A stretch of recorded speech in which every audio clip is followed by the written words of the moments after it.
Hello नमस्कार साथीहरू। आज चाहिँ म चिकन बनाउन जाँदैछु है।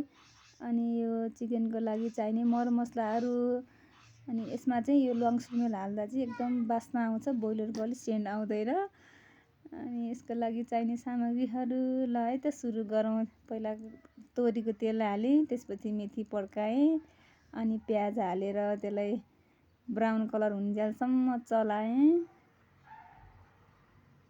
अनि त्यसपछि हल्का ब्राउन कलर भइसकेपछि यसमा मासु राख्ने।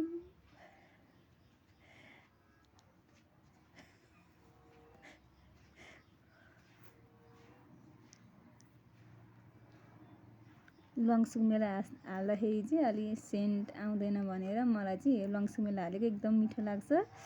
त्यसपछि मासु राखेर चलाउने, अनि एकछिन यसलाई चलाएर छोपिदिने।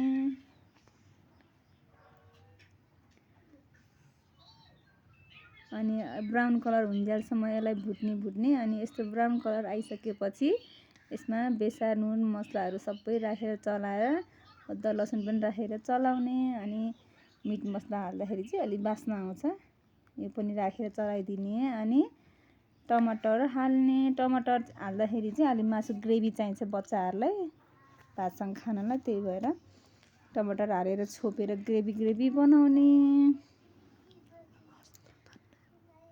अनि ग्रेभी बनाइसकेपछि धनियाँ लास्टमा धनियाँ हालेर पानी हाल्ने, अनि धनियाँ राख्ने। अनि यम्मी बास्ना मिठो। हेर्नुहोस् त साथीहरू, कस्तो बास्ना आउँदछ। आहा कति मिठो।